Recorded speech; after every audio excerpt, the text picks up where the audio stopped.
Most people think fasting is just skipping meals. They think it's about eating less, when in reality, it's about healing your metabolism. You see, your body has two modes, storage and burning. And most of us were stuck in storage mode. We eat breakfast, snacks, lunch, coffee with sugar, dinner, and we never give the body a chance to burn the fat it's already stored. Fasting isn't starvation. It's a biological reset, a signal to your body to start using fat for fuel instead of sugar. But the truth is, most people are fasting wrong. They drink the wrong things, break their fast the wrong way, or fast at the wrong times, and then wonder why they're not losing weight. Most people think fasting means skipping breakfast or delaying lunch, but that's not fasting, that's just hunger with no direction. Real fasting is a biological process, a deliberate signal you send to your body that says, stop storing, start repairing. You see, we live in a world where eating is constant. From sunrise to midnight, there's always something entering the mouth. Coffee with sugar, snacks, processed meals, late night bites. The body never gets silence. And like any machine that never stops running, it begins to wear down, overheat, and fail. The truth is, fasting isn't about starving, it's about giving your body permission to rest and heal. The human body was designed to fast. Thousands of years ago, food wasn't available all the time. We hunted, gathered, and then we waited. That waiting time, that stillness, is where the body evolved to repair itself, recycle damaged cells, and burn stored fat for energy. But today, we've reversed the rhythm.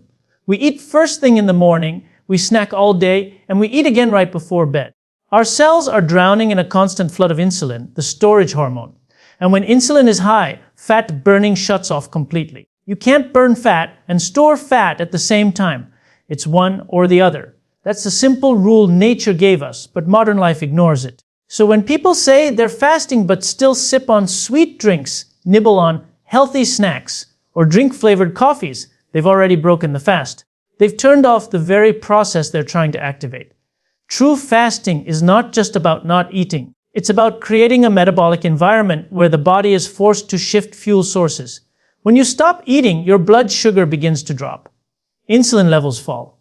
In that moment, your body gets the message, the food supply is gone. Time to use what's stored. And that's when fat burning begins. Not in the first few hours, but after insulin finally lowers enough to unlock the fat cells.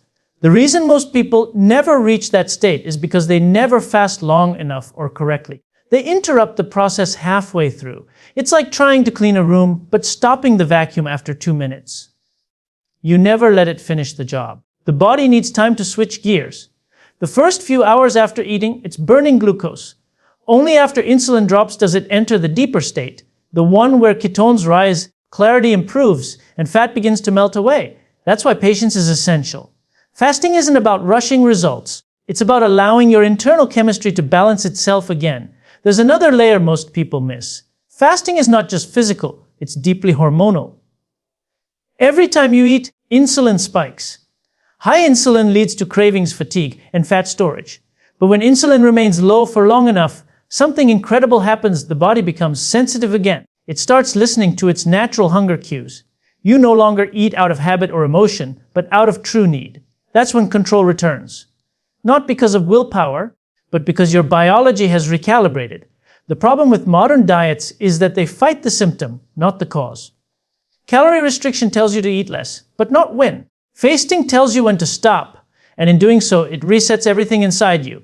The mind becomes sharper, energy stabilizes, inflammation begins to fade. The gut starts repairing itself. It's as if the body says, finally, silence, let me work. And this is where most people finally understand fasting is not deprivation, it's restoration. The hunger you feel isn't a punishment, it's a signal that healing has begun. But here's the catch. If you approach fasting with fear, you've already lost. You must understand that discomfort is part of the transformation. The first wave of hunger, the lightheadedness, the restlessness, these are signs that your body is transitioning from sugar dependency to fat freedom. That's the moment when most people quit, and that's exactly when the body was about to unlock its potential. Fasting requires trust in your biology, in the intelligence of the human design that has survived famines, wars, and centuries without constant feeding. The real question isn't whether fasting works. It's whether you can stay patient long enough for your body to remember what it already knows. Because deep inside, It knows how to survive without constant food. It knows how to burn fat. It knows how to heal. You don't have to teach it. You just have to stop interrupting it.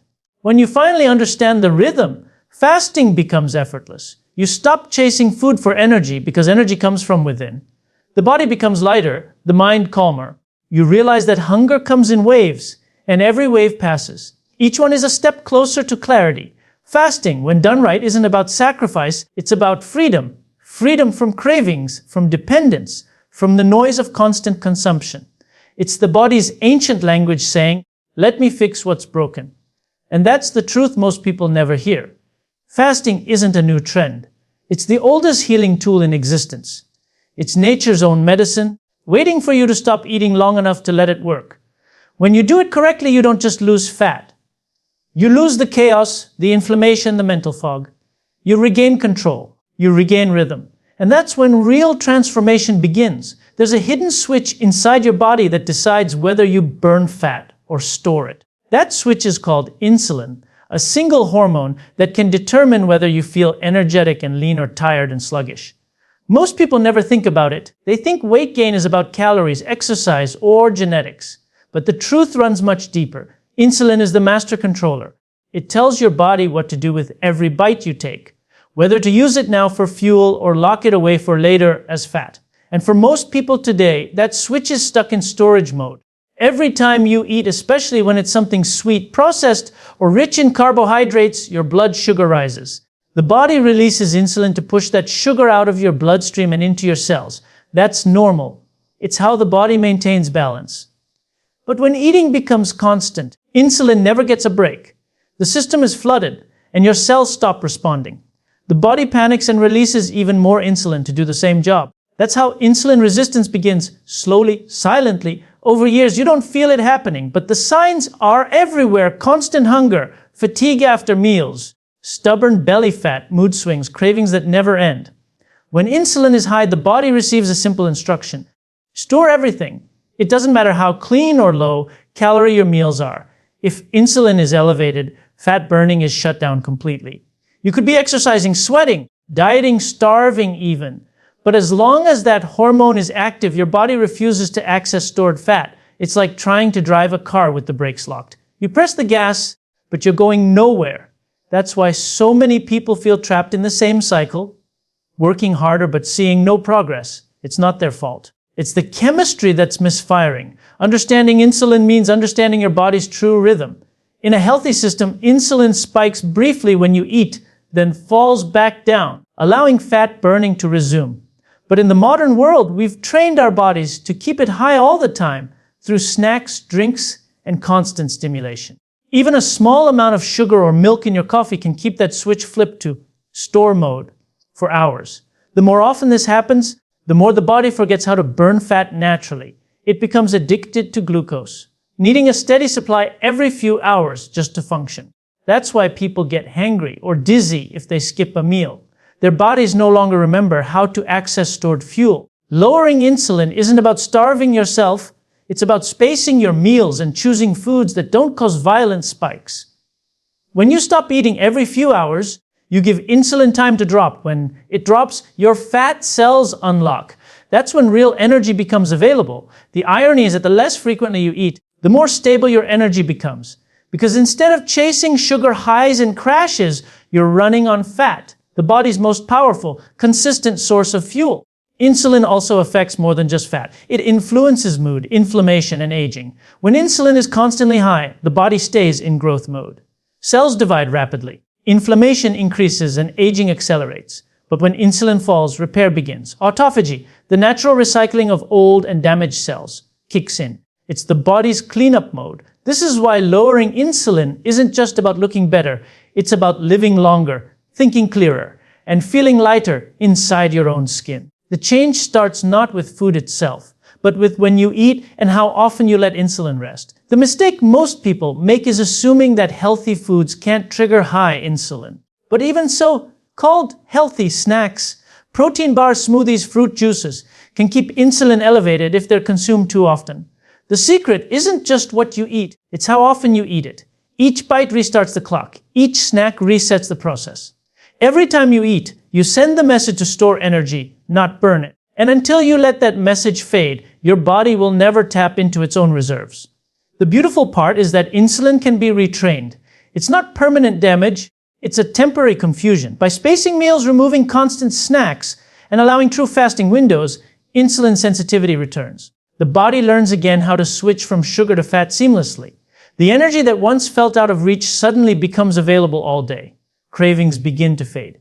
Mental clarity returns. You stop thinking about food every hour because your body no longer depends on it for survival. It's as if a fog lifts, and beneath it, you find balance.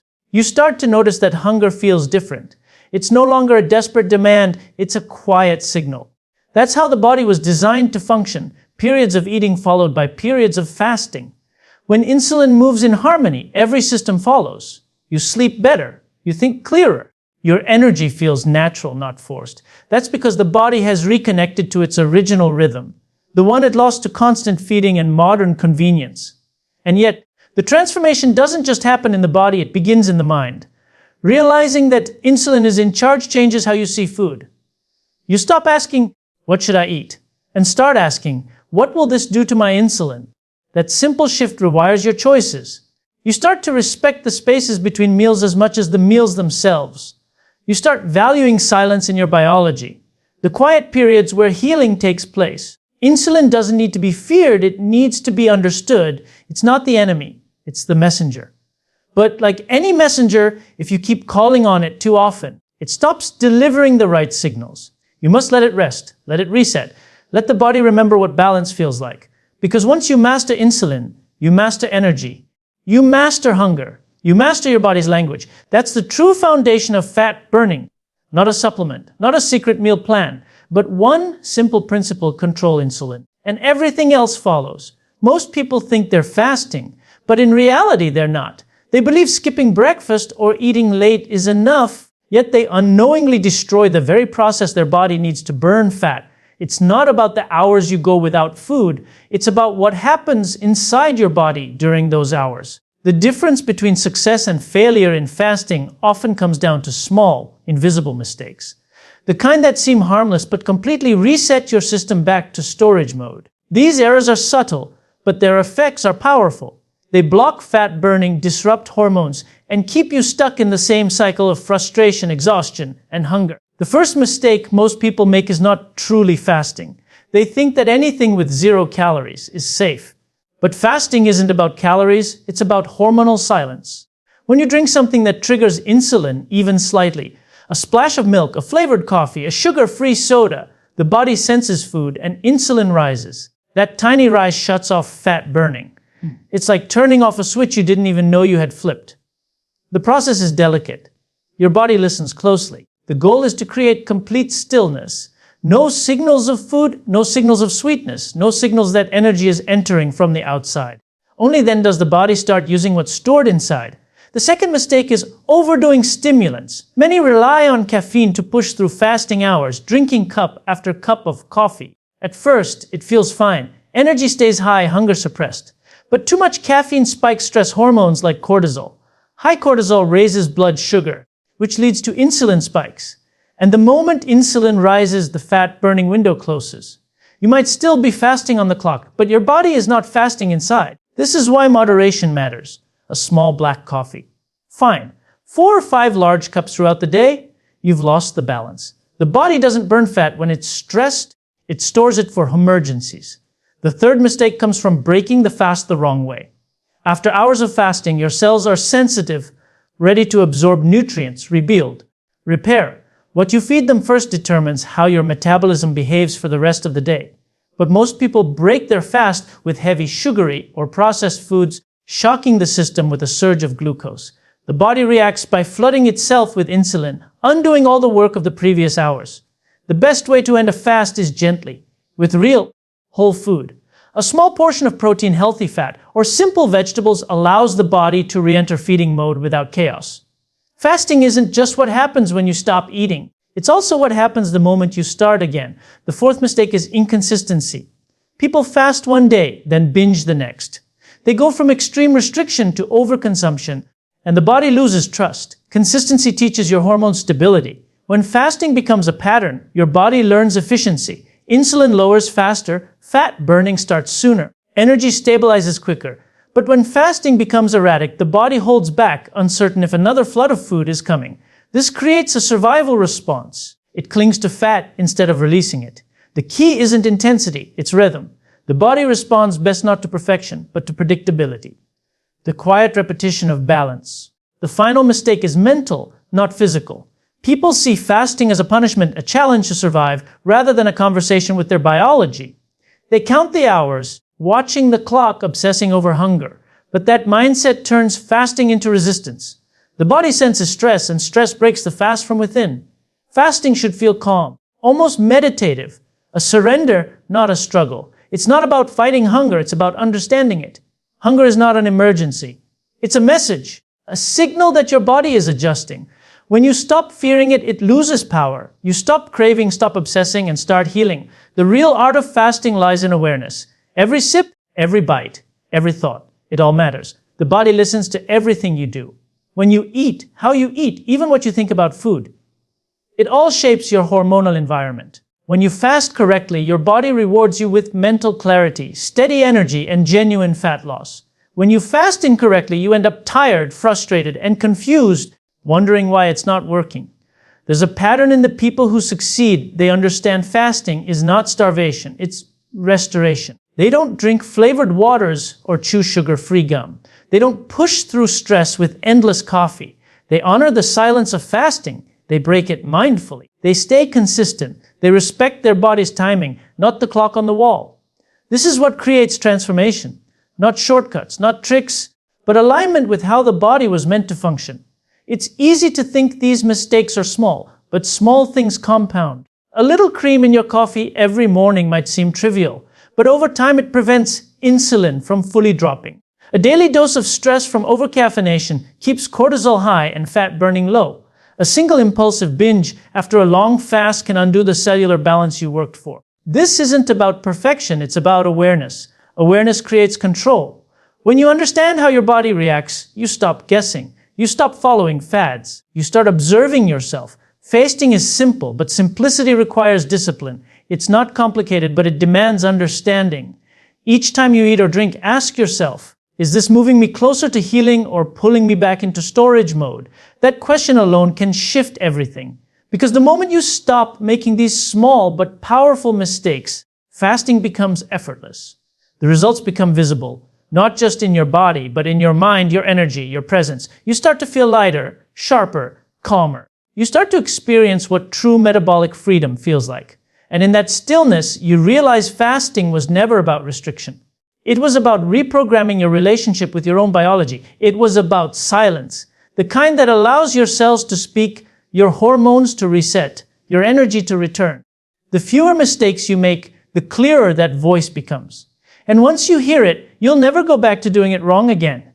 Breaking your fast is not just a meal, it's a message. After hours of silence, your body is listening carefully to what you say next.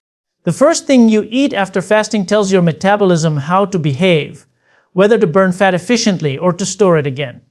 Most people don't realize this moment is sacred.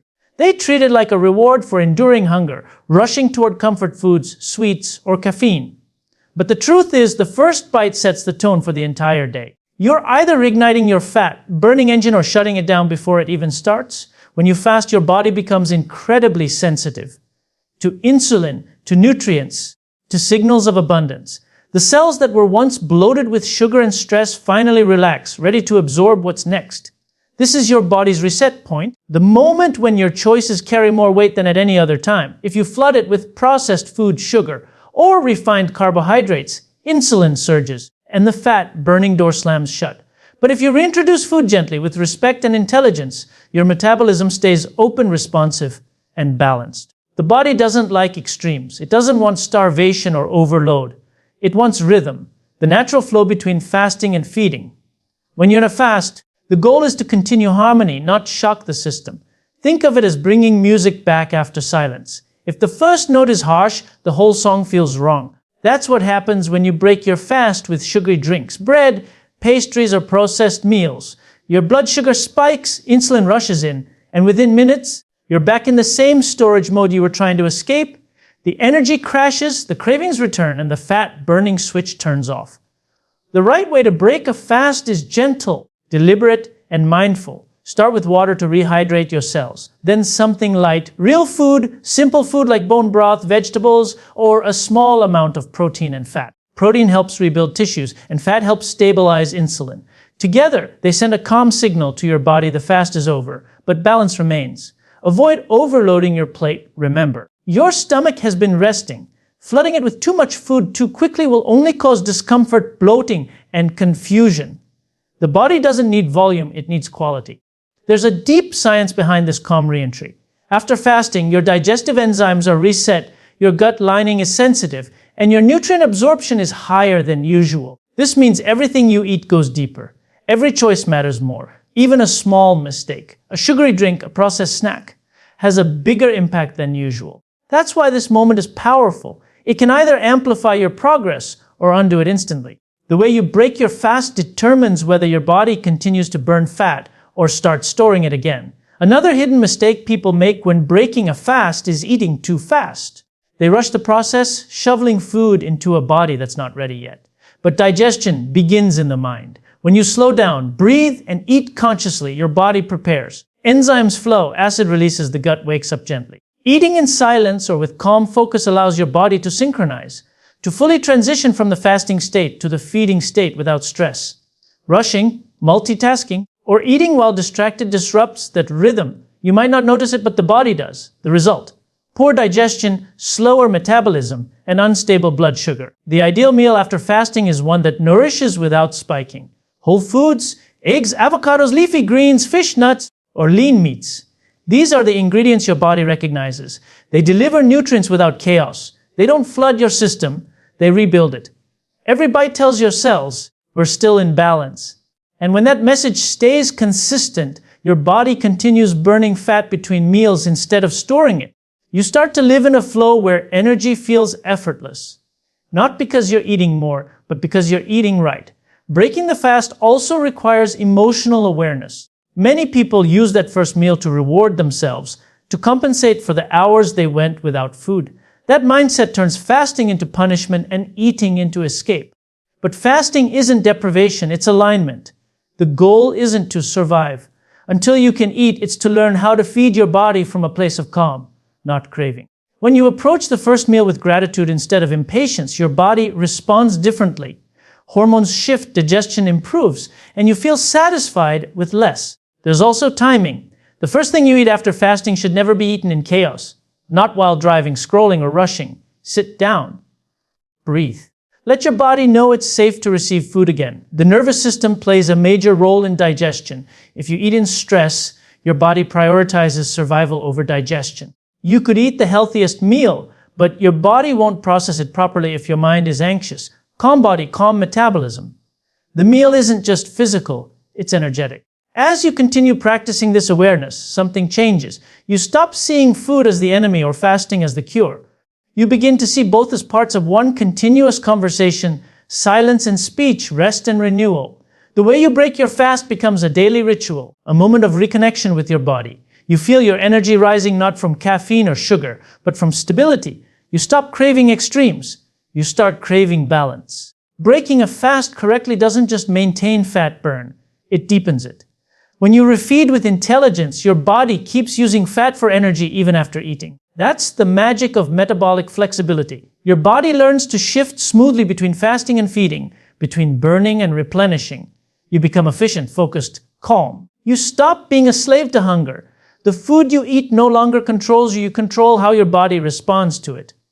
This is the real goal, not to eat less, but to eat right. To know that the first bite after fasting is not just a choice, but a command. A signal that defines how your body will feel, function, and transform for the rest of the day. Every fast you end is a chance to begin again, wiser, calmer, and closer to the balance your body has been waiting for all along. Fasting begins in the body, but it transforms in the mind. What starts as a physical decision, skipping a meal, controlling your hunger, slowly becomes something deeper, something that touches discipline, awareness, and self-control. The longer you fast, the more you realize it's not just about food, it's about freedom. It's about breaking the constant attachment to desire, learning that you don't need to answer every craving your body sends. Fasting reveals how much control you truly have, not over your hunger, but over yourself. When you first start, it feels uncomfortable. The mind resists, whispering that you need to eat, that hunger is danger. But that voice isn't hunger, it's habit. It's the echo of years of eating without awareness, of emotional comfort disguised as nourishment. True fasting teaches you to separate need from want. The stomach may grow, but the soul grows stronger. That's where the real transformation begins, when you stop reacting and start observing.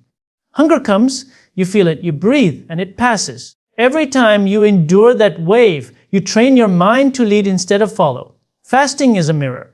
It reflects your relationship with control, with comfort, with patience.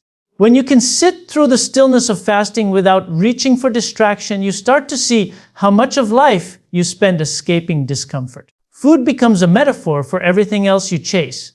Pleasure, relief, escape. When you strip that away, you're left with silence. In that silence, the mind awakens. You realize that what you thought was hunger was often boredom, habit, or emotion. You begin to feed your body when it truly needs it, not when your emotions demand it. There's a strange peace that appears when you fast correctly. The mind becomes sharper, the senses more alive. Thoughts slow down. You start noticing patterns. How often you reach for food when you're stressed. How often you eat just because time tells you to. The deeper you go, the more you learn to listen to your body's real language. Hunger stops being the enemy. It becomes a message. And behind that message lies a kind of quiet strength. The realization that you can function, think, and even thrive without constant input. Discipline grows in that space between hunger and choice. Every hour you remain in that gap, your willpower strengthens. You start carrying that strength into other parts of life. The same patience that lets you fast also helps you control anger, break bad habits, and stay calm when others react. Because fasting isn't just a physical detox, it's a mental one. It purifies your relationship with time, control, and need. It teaches restraint in a world addicted to instant gratification. And the irony is, the more you practice restraint, the freer you feel. The freedom fasting brings isn't the absence of food, it's the absence of dependence. You begin to realize how much of modern life revolves around constant consumption, not just of food, but of noise, screens, opinions, validation. When you stop feeding one kind of hunger, you start noticing all the others. You start asking, what am I really hungry for? Sometimes it's peace. Sometimes it's clarity. Sometimes it's connection. Fasting strips away the surface and reveals the truth underneath. This is where fasting becomes a form of mastery, not over your body, but over your impulses. You stop letting your desires dictate your behavior. You start living from awareness, not reaction. Each fast becomes a training ground for life itself. If you can control the urge to eat when your body screams for comfort, you can control anything. Your temper, your emotions, your habits. That's the real power fasting gives you. Not just physical change, but the mental armor that protects your focus and energy in every area of your life. The deeper science of this is fascinating. When you fast, your body activates pathways of repair, but the same thing happens in the mind. Old thought patterns break down. You see things more clearly. The noise of constant stimulation fades, and in that stillness, clarity appears. You realize that food was never the problem, awareness was. You were feeding your body but starving your consciousness. Fasting reverses that. It feeds your awareness while resting your body. The result is balance, not forced, not fake, but natural. As you progress, fasting stops being an effort. It becomes part of who you are, a quiet confidence. You stop counting hours or searching for shortcuts because you've learned the rhythm. You eat when you need to, not when the clock or emotion tells you to. Your body and mind move in harmony, no longer at war. This inner alignment spills into every part of your life. Decisions become easier. Focus sharpens. You feel less reactive, more centered. That's what real strength feels like. Calm, steady, unshaken. And there's something even deeper. Fasting teaches gratitude. When you finally eat after a fast, that first bite feels sacred. You taste food differently. You realize how much abundance surrounds you. The simple act of eating becomes an act of appreciation. You don't eat to fill a void. You eat to honor the process that brought you here. That shift from taking to appreciating changes everything. You stop consuming to escape life. You start consuming to enhance it. What fasting ultimately reveals is that the mind and body are not separate. Every time you control what goes into your body, you shape how your mind feels. Every time you quiet the noise of appetite, you amplify the signal of awareness. That's why fasting is more than a health practice. It's a spiritual one. It connects you to something older, wiser, and purer inside yourself.